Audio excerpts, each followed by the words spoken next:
एखादी विद्यार्थी जर आपण शिकवतो आणि त्या विद्यार्थी जर इकडे तिकडे बघत असेल, मान खाली टाकून बघत असेल, शिक्षकाला खूप आनंद होतो ना? याला खूप राग आला. तळपाईच्या मस्तकात गेल्या वाक्याला म्हणाला, म्हणाला कोण आहेस तू?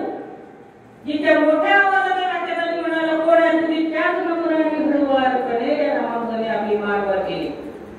तशी मानवर केली तशी हा वाक्याला म्हणतो, अरे इतका वेळ झाला मी बघतोय, सगळेजण माझ्याकडे बघतात, वाटलं तर विचार न तू मात्र सुरुवातीपासून आतापर्यंत आपली मान खालीच घालून आहे. चल भाऊ, चल जाऊ. आमच्या शिक्षकांनी आमच्या पोराला जर म्हटलं चल वर्गात राहायचा, आम्ही वाटच पाहतात. कधी कधी मास्तर वर्गाची वाट पाहतो, पण रामानुजन मात्र गेला नाही. परत त्यांनी म्हटलं चल चालता हो. जितक्या मोठ्या आवाजात त्याला काहीतरी म्हटलं बाहेर हो, तितक्याच हळूवारपणे तो उभा राहिला आणि म्हणाला, सर मला थांबायचं आहे, मला बसायचं आहे. मग म्हणाला, व्याख्याता म्हणाला, अरे इतका वेळ झाला मी जे शिकवतो आहे, बाकीचे लिहित आहे, तू खाली मांडावर बसलाय, तू काहीच केलं नाही, काय करतोस? रामानुजन त्याला उत्तर दिलं, म्हणाला, सर तुम्ही जे शिकवताय ते मी तेव्हाच शिकून गेलो. तुम्ही पुढे काय शिकवणार आहे ते मी माझ्या वहीत नोंदवून राहिलो.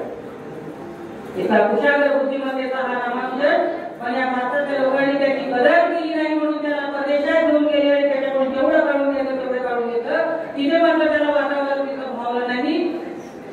निमोनियाचा रोग झाला आणि तिथे त्याला करून नंतर अशाही कुशाग्र बुद्धिमत्तेचे विद्यार्थी असतात.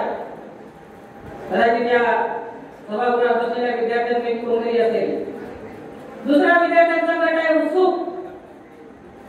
या उत्सुक गटात कोणताही विद्यार्थी असे असतात, आपल्या महाविद्यालयामध्ये गॅदरिंग आहे का, तारीख डिक्लेअर झाली तेव्हापासून त्यांच्यामध्ये उत्सुकता निर्माण झालेली असते आणि त्या उत्सुकतेपोटी मग ते त्यांच्यामध्ये सर्जनशीलताही जागृत होते. वर्गातही तसंच असतं. मास्तर वर्गात शिकवत असताना शिकवता जर एखाद्या व्यक्तीने प्रश्न विचारला, प्रश्नाच्या पहिल्या शब्दाची सुरुवात म्हणजे याच्या शरीराची हालचाल. एक एक शब्द जसा पुढे जातो तसं याचे शरीर हालतात आणि याचा उजवा हात वर येतो आणि एक बोट वर येऊन हा दाखल्या जागा लागतो आणि हा प्रोग्राम म्हणतो, सर मी सांगतो. असेही उत्सुक इथे असतील. तिसरा विद्यार्थ्यांचा गट आहे सुस्त. या सुस्त गटात बोलणाऱ्या पोरांचं काय काम करणे? मास्तर वर्गात शिकवता याचे दोन्ही हात असे आहे, कधी कधी एक हात गालावर आहे, डोळे मात्र मास्तरकडे आहे. मास्तरला वाटतं हा किती टाकलावून माझ्याकडे पाहत आहे.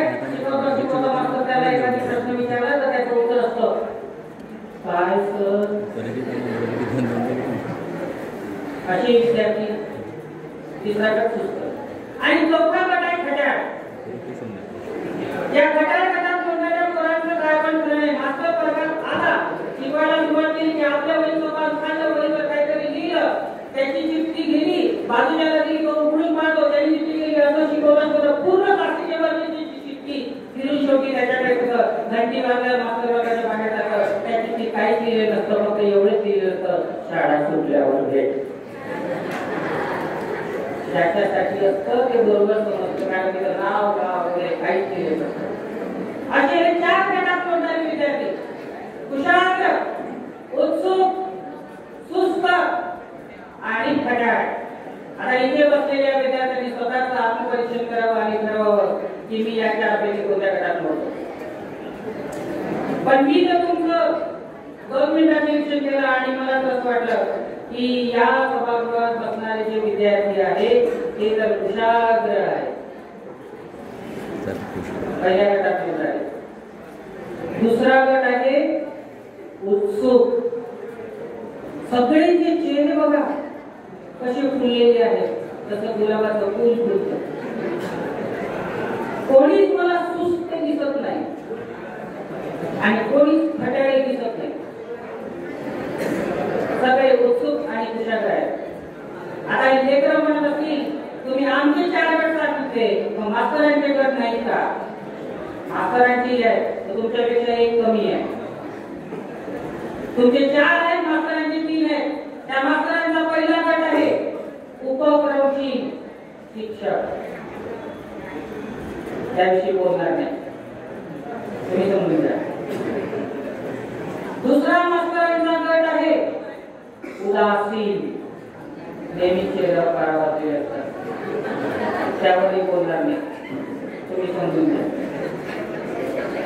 तिसरा मास्तरांचा गट आहे उपद्रवी.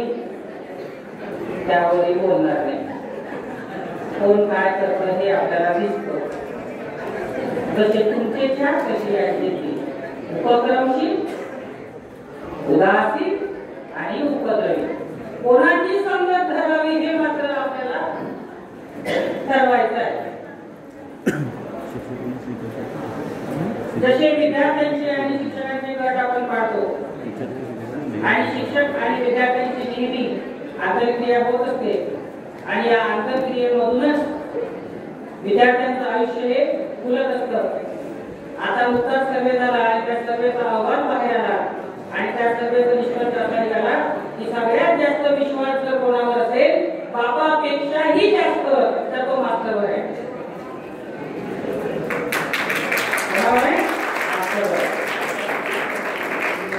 एक वेळ बापाचा ऐकणार नाही पण आम्ही मास्तर तुम्हाला नक्की ऐकतो. कुणाची ताकद नाही म्हणायची. एखादी काम जर सांगितलं तर कोणीच नाही म्हणणार नाही. पण शेवटी काय होतं ना, आम्ही आहोत विद्यार्थी आणि ते आहेत आमचे शिक्षक. बरेचदा अनेक असे प्रसंग घडत असतात. तुमचं हे महाविद्यालय आहे, हे महाविद्यालय म्हणजे एक घरटा आहे आणि या घरट्यामध्ये आपण जे शिक्षण घेतात ते तुम्ही पाहता आणि या वार्षिक स्नेहसंमेलनाचं नावच तुम्ही ठेवलं आहे उडान.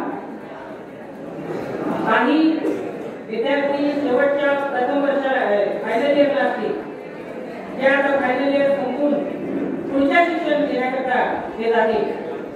तेव्हा या सर्व घरट्यातील पाखरांना मला एवढं सांगावं वाटतं की उडणाऱ्या पाखरांना परतीची तमा नसावी. उडणाऱ्या पाखरांना परतीची तमा नसावी. नजरेत सदा नवी दिशा असावी.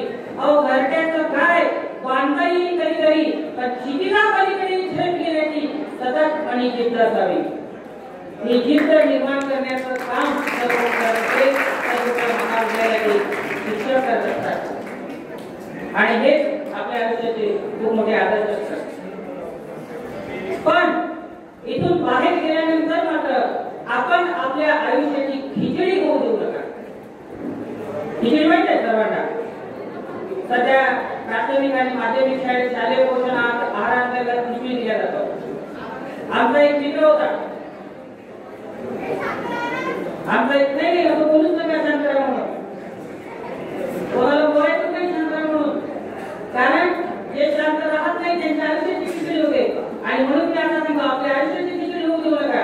आमचा एक मित्र होता, शिकला. शिकून झाल्यानंतर त्याला नोकरी लागली. नोकरी लागल्यानंतर तो रोज ऑफिसला जायचा. ऑफिसला जाताना डबा घेऊन जायचा.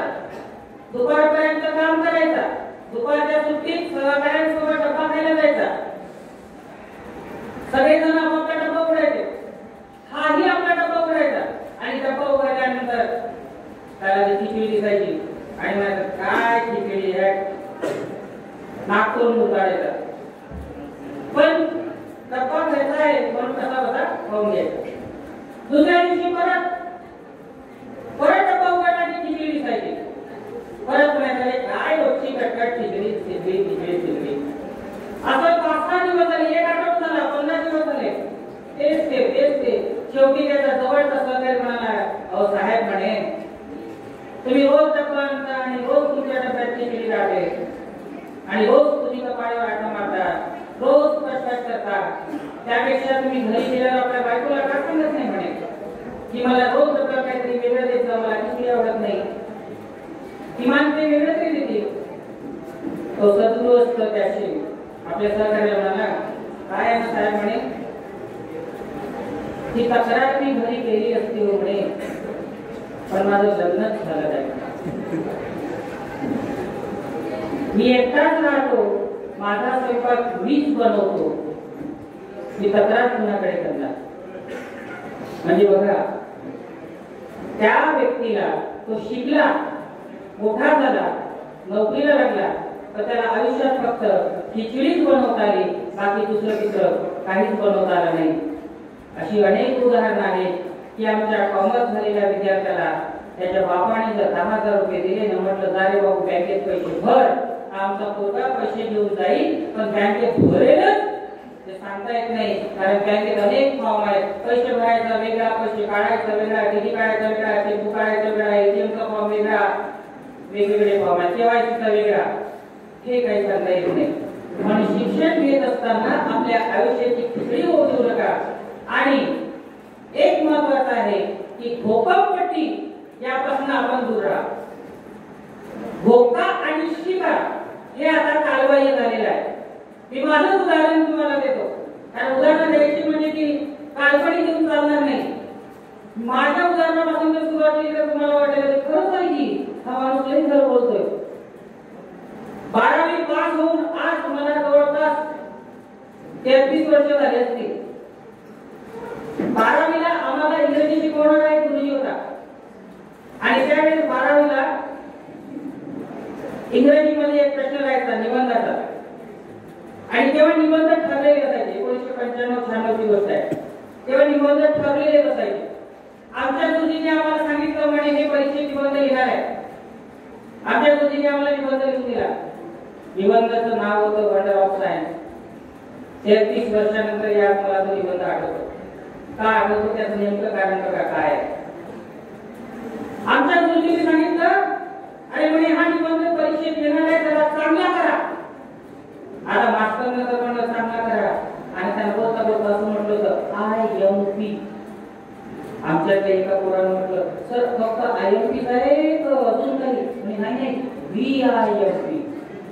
मग मास्टरनं VIMP म्हटलं तर जास्त विश्वास कोणावर? मास्टरवर. पक्का रटून घेतला. पाटी होती आणि पेन्सिल. 12वीचा पेपर उद्याच्या 12वीच्या पेपरच्या आदल्या रात्री पाटी पेन्सिलवर मास्टरने सांगितलं निबंध पक्का रटला. रात्र जागून काढली. मध्ये मध्ये माय येऊ वाट पाहत दरवाजा उघडून बघत होती आणि माय म्हणाली बापू चहा देऊ करे. म्हणलं नाही माय, वेळ आली. पुन्हा पहाटे माय आली. माय म्हणाली बापू चहा बनव करे. म्हणलं नाही माय, मला इंग्रजीचा पेपर आहे. पेपर 11 वाजता होता. मनात उत्सुकता होती. मास्टरनी सांगितलं निबंध येणार आहे. 11चा पेपर 9ला सेंटरवर. 10 वाजता शाळेचं गेट उघडलं, सेंटरचं गेट उघडलं. 10:30 वर्गात गेलं. रोल नंबर बघितला. योगायोगाने पहिल्याच बाकावर रोल नंबर दिसला. बाकावर बसल्यावर मान वर गेली तर पंखा हळू फिरत होता. बाई वर्गात आली. बाईने उत्तर पत्रिका वाचल्या. घंटी वाजायच्या अगोदर बाई म्हणाली 5 मिनिटं अगोदर तुम्हाला प्रश्नपत्रिका देतो, कोणाला सांगू नका, तुम्हाला जास्त वेळ भेटेल, पटापट लिहा. म्हणलं बाई बरोबर होईल.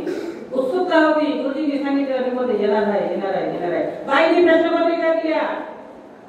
जशी हातात प्रश्नपत्रिका भेटली बघतो तर काय घामाच्या धारा फुटल्या. वर बघतो तर फिरणारा तोही बंद झाला. घामाच्या धारा फुटल्याबरोबर बाई जवळ आली. बाईने विचारलं म्हणे बाबू काय झालं. मी म्हणलं बाई काय सांगू, बरोबर पाणी असेल तर द्या. बाईनी बॉटल मधलं पाणी दिलं. पिऊन द्या मॅडम. बाईनी बॉटल मधलं पाणी दिलं, बरोबर पाणी पिलं. आणि शेवटी बाईला सांगितलं म्हणलं बाई आमच्या गुरुजींनी जो निबंध सांगितला होता तो आलाच नाही. म्हणे जवळ आली. म्हणे कानात गुरुजींनी कोणता निबंध सांगितला. म्हणलं बाई गुरुजींनी वंडर ऑफ सायन्स सांगितला. म्हणे परीक्षेत कोणता आला. म्हणलं बाई इलेक्ट्रिसिटी आला. म्हणे एक काम कर, हळू आवाजात सांगितलं. म्हणे जिथे सायन्स शब्द आहे ना तिथे इलेक्ट्रिसिटी का लिहून नव्हतं. बाईनी सांगितलं. बाईवर विश्वास तसंच केलं म्हणून माझं आठवतं. आणि ते जर बोललो तर समोर माणूस काय इंग्रजी होतो. Our age is an age of science. Science has been the life of the modern man compared to we can see the influence of science. जिथं सायन्स शब्द होता तिथे इलेक्ट्रिसिटी शब्द टाकला आणि लिहून मोकळा झालो. शेवटी 12वीचा निकाल लागला. 12वी पास.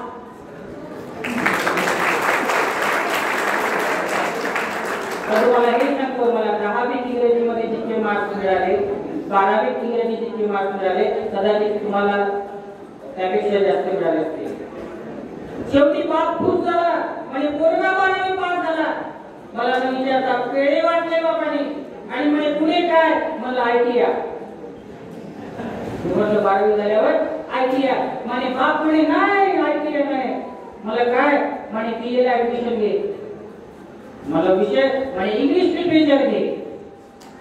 म्हणलं बा, मी म्हणलं बा 10वी पास व्हायला 35 मार्क्स लागतात, मला 35च भेटले. 12वी पास व्हायला इंग्रजीत 35 मार्क्स लागतात, मला 35च भेटले. आणि वरून तू म्हणतो इंग्रजी लिटरेचर घे. माझा बाई लय हुशार, काय म्हणाला माहितीये? अरे म्हणून समजतो तू इंग्लिश लिटरेचर घे, कारण 10वीत इंग्रजीत पास व्हायला लागतात 35, 12वीत इंग्लिश लिटरेचर मध्ये इंग्रजीमध्ये पास व्हायला लागतात 35, पण BA ला इंग्लिश लिटरेचर मध्ये पास व्हायला लागतात फक्त 30. 5 मार्क कमी झाले ना. घे म्हणलं नाही भेटणार. शेवटी बापाच्या विरोधाला बापाचा विरोध पत्करून मी इंग्लिश लिटरेचर न घेता गाव सोडून सरळ नागपूर गाठलं. अशी झाली फजिती, भोकमपट्टी आणि पाठांतर केल्यामुळे. जर आपण ती केली नाही, तर आपल्या मनात जे काही आहे ते आपण व्यक्त झालं पाहिजे. पण आपल्याला व्यक्त होण्याची संधीच मिळत नाही. आजपर्यंत आपल्याला व्यक्त होण्याची संधी कोणी दिली नाही. तुम्हाला तुमचं बालपण आठवत असेल, तुम्हाला तुमचं 10वी पर्यंतचं शिक्षण तुम्हाला आठवत असेल. बघा 10वी पर्यंतच्या मराठीच्या पाठ्यपुस्तकामध्ये आई नावाची कविता, बाकी लोकनाथ यशवंतांची असो की आणखी इतर कुणाची असो, यशवंत मंगळांची असो, आमच्या गुरुजींनी आई नावाची कविता आम्हाला शिकवली. शेवटी तिच्या समजली का रे? आम्ही म्हणलं हो सर. कोणाची ताकद नाही म्हणायची, कोणाची नाही. आम्ही म्हणालो हो सर. शेवटी आमच्या गुरुजींनी म्हटलं की या कवितेच्या शेवटी जे प्रश्न आहेत ते प्रश्न मीच लिहून देणार. आमच्या गुरुजींनी कधी शब्द लिहून दिले, प्रश्न लिहून दिले. त्यात एक प्रश्न असा होता, आईवर 10 ओळी निबंध लिहा. आमच्या गुरुजींनी तेव्हा खूप मोठी चूक केली. आम्हाला आईवर 10 ओळी निबंध लिहून दिला, पण आमच्या गुरुजींनी ना त्यांनी त्यांच्या आईचं लिहून दिलं, ना त्यांनी आमच्या आईचं लिहून दिलं. त्यांनी लिहून कुणाला दिलं? त्या 9वीत वाल्याच्या आईचं लिहून दिलं. 9वीत प्रकाशन तेव्हा मार्केटमध्ये त्याची आई. आणि जी आमची माय माऊली रोज सकाळी उठते, फाटलं मुलं परिधान करून बकेटर पाण्यावर विषय जमा करते आणि अंगात सळा टाकते आणि आपल्या झोपलेल्या पिल्यांना जागा करते. हे आमच्या माय माऊलीला लिहून देण्यासाठी होण्यासाठी आम्हाला अजूनपर्यंत पैसा दिली नाही. आजचा दिवस स्पोर्ट इव्हेंट आणि आजच्या दिवसाला जर तुम्ही स्मरण करत असाल तर तो फक्त 1 मिनिट डोळे बंद करा आणि डोळे बंद केल्यानंतर तुम्हाला तुमच्या पुढे कोण दिसतंय ते आठवा. ज्यांना आपली आई दिसत असेल तर त्यांनी म्हणावं खरंच आजचा व्हॅलेंटाईन डे हा आम्ही चांगल्या पद्धतीने साजरा केला. आपल्या आयुष्यातला पहिला गुरु आहे आई. या प्रेमाचे जे प्रकार कोणी पाडले असतील, पण माझ्या मते तर प्रेमाचे 4च प्रकार आहेत. पहिला प्रकार प्रेमाचा विश्वास आहे, दुसरा प्रकार दरारा हा टाकणारा प्रकार आहे, तिसरा आपुलकीचा प्रकार आहे आणि चौथा भावनिक प्रेम असा आहे. निस्वार्थ प्रेम जर कोणाकडून बघायचं असेल तर ते आपल्या आईकडून बघा. भाजी चिरत असताना जर बोट कापला तर सगळ्यात अगोदर आपल्या तोंडातून शब्द निघतो ऐक. आणि रस्त्याने जात असताना समोर जर साप दिसला तर सगळ्यात अगोदर शब्द निघतो बापरे. बोट कापल्यानंतर आईचा जेव्हा शब्द तोंडातून बाहेर निघतो तेव्हा आई लगेच धावपळ करत येते. डोळे पाणावलेले असतात. माझ्या मुलीला माझ्या मुलाला काय झालं म्हणून डोळे पाणावलेले असतात आणि लगेच जे त्या ठिकाणी जे काही असेल शक्य झालंच तर आपल्या डोळ्याचा पदर पाडून तिच्या पोटाला पट्टी सुद्धा ती बांधत असते. एक वेळ उपाशी राहून आपल्या पिलाला ती चारा काढत असते. कर्मवीर भाऊराव पाटील यांचं नाव तुम्ही ऐकलं असेल. त्यांची पत्नी लक्ष्मीबाई. याच कर्मवीर भाऊराव पाटलांनी वसतिगृहाची जेव्हा स्थापना केली ते वसतिगृह चालवत असताना शासनाकडून कोणत्याही प्रकारचं अनुदान त्यांनी घेतलं नव्हतं आणि लक्ष्मीबाई मोठ्या आवडीने ते वसतिगृह चालवत होत्या. पण एक दिवस असा आला की त्या वसतिगृहामध्ये जेवढे काही मुलं राहणारे होते त्यांना जेवणाकरिता वसतिगृहात अन्नाचा एकही कण नव्हता. लक्ष्मीबाईंनी कन्वे गौरवांना सांगितलं म्हणे आपल्या वसतिगृहात अन्नाचा एकही कण नाही, आपले कोण उपाशी राहणार का? भाऊराव म्हणाले काळजी करू नको, तालुक्याच्या ठिकाणी जातो, जर काही व्यवस्था झालीच तर घेऊन येतो. तालुक्याच्या ठिकाणी ते गेले. इकडे मुलं लक्ष्मीबाईकडे आले, म्हणाले आई भूक लागली. अरे तिच्या अन्नाचा दाणा नाही तर चूल कशी भेटणार? लक्ष्मीबाई म्हणाले जा जाऊन थोडंसं खेळा. पोरं खेळायला गेली. किती खेळणार खेळून परत आली. परत लक्ष्मीबाईला म्हणाले आई भूक लागली. शेवटी लक्ष्मीबाई म्हणाले जा पोटभर पाणी पी आणि खेळायला जा. मुलांनी पाणी पिलं, खेळायला गेली, परत आली. शेवटी मुलांना समजलं की आता मनाचा एकही दाणा नाही. त्याचा एक मुलगा लक्ष्मीबाईला म्हणाला आई भूक काग लागते, आई भूक काग लागते. अगं पोटभर पाणी पिऊन सुद्धा ती भाकर का मागते? पोटाची भूक जर शमवायची असेल तर आपल्याला भाकरीचा तुकडा पोटात घालणं गरजेचं आहे. आयुष्य जर पुरवायचं असेल तर मोठ्यांचं मार्गदर्शन घेणं गरजेचं आहे. स्वतःच्या पायावर उभं जर राहायचं असेल तर वेळेला महत्त्व देणं गरजेचं आहे. इंग्रजीमध्ये वाक्य आहे टाइम इज मनी. फक्त आपण बोलतो पण टाइम इज मनी या शब्दाच्या त्या वाक्यामध्ये किती गहन अर्थ दडलेला आहे याचा आपण कधी विचार करत नाही. अरे तो शेतकरी शेतात वर्षभर राबतो, शेवटी त्याच्या हातात काय मिळतं हे जाऊन त्या शेतकऱ्याला विचारा, तेव्हा तुम्हाला कळेल एका वर्षाची किंमत काय आहे. जी माऊली आपल्या पोटामध्ये 9 महिन्याच्या बाळाचा सांभाळ करते आणि शेवटी त्या मुलाला जन्म देते, त्या माऊलीकडे जाऊन विचारा की महिन्याची किंमत काय आहे.